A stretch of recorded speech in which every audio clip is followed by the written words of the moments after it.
السلام عليكم ورحمة الله وبركاته. نحمده ونصلي على رسوله الكريم أما بعد.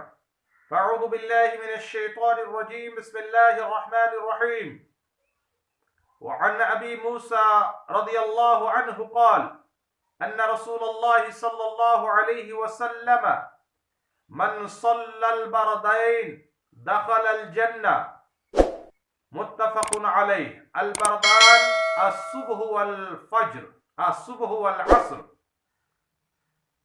محترم ناظرین و سامعین، الحمدللہ ابھی آپ کے سامنے بخاری اور مسلم کے حوالے سے ایک متفق علیہ حدیث پڑھی گئی ہے. اس حدیث مبارکہ میں نبی علیہ الصلوۃ والسلام نے دو نمازوں کی اہمیت اور فضیلت کو بیان فرمایا ہے. میرے دوستوں، ویسے تو ہر نماز کی اہمیت اپنی جگہ پر مسلم ہے، اس سے انکار نہیں. اور نماز اگر کوئی جان بوجھ کر قصدن عمدن چھوڑ دیتا ہے تو اس کی سزا کیا ہے، اس سے بھی ہم اور آپ اچھی طرح واقف ہیں کہ نبی علیہ الصلوۃ والسلام نے فرمایا کہ وہ آدمی کفر کا راستہ اختیار کر لیتا ہے، وہ کافر ہو جاتا ہے. تو بہرحال ہر نماز کو جماعت کے اہتمام کے ساتھ، پابندی کے ساتھ پڑھنا ہے، لیکن خصوصیت کے ساتھ دو ٹھنڈی نمازوں کا ذکر نبی علیہ الصلوۃ والسلام نے فرمایا ہے. حضرت ابو موسیٰ رضی اللہ عنہ بیان فرماتے ہیں کہ رسول اللہ صلی اللہ علیہ وسلم نے فرمایا کہ جو شخص دو ٹھنڈی نمازیں پڑھتا ہے دخل الجنہ، وہ جنت میں جائے گا، جنت میں داخل ہوگا.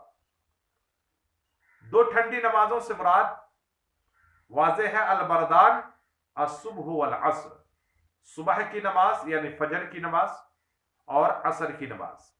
میرے دوستو، ان دو نمازوں کا خصوصیت کے ساتھ نبی علیہ الصلوۃ والسلام نے کیوں تذکرہ کیا، اگر ہم اور آپ اس پر غور کریں تو معلوم ہوگا کہ یہ دو نمازیں عمومی طور پر انسان کے لیے، مومن کے لیے مشکل میں پڑ جاتی ہیں.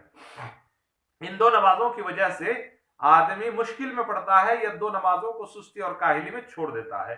صبح کی نماز، فجر کی نماز تو ہر آدمی جانتا ہے کہ صبح صادق طلوع ہونے کے بعد وہ نیند کے غلبے میں ہوتا ہے، اور جو ہے نیند کی وجہ سے شیطان اس کے اوپر غالب ہوتا ہے، اور اس ٹائم اٹھنا، نماز پڑھنا بہت مشکل ہوتا ہے.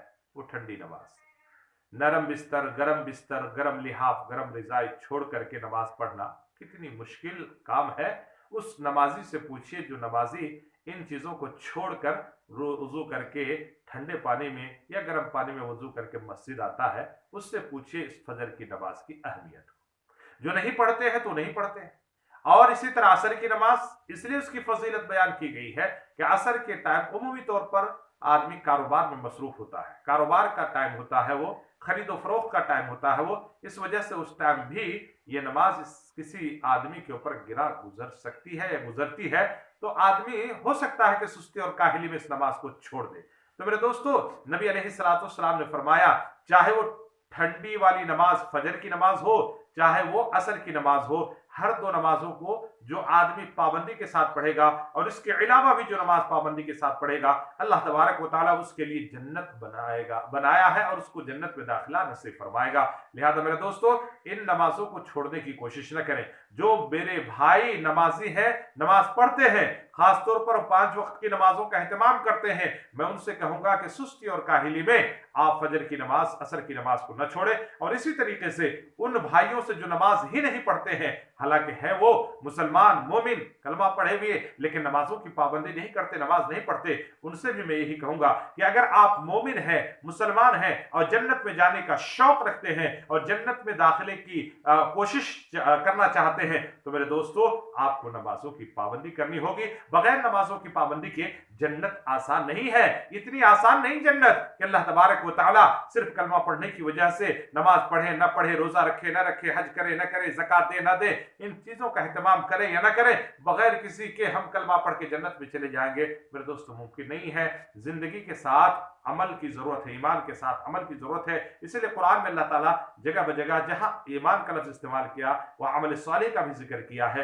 تو ایمان کے ساتھ عمل کرنا بھی ضروری ہے، اور عمل میں سب سے پہلا عمل نماز نماز ہے کہ اس نماز کی پابندی ضروری ہے۔ اللہ تبارک و تعالی ہم تمام مومن بھائیوں کو، مسلمانوں کو 5 وقت کی نمازوں کو جماعت کے اہتمام کے ساتھ اور خصوصیت کے ساتھ فجر اور عصر کی نماز کو جماعت کے اہتمام کے ساتھ پڑھنے کی توفیق عنایت فرمائے، آمین۔ وآخر دعوانا ان الحمد للہ رب العالمین۔ السلام علیکم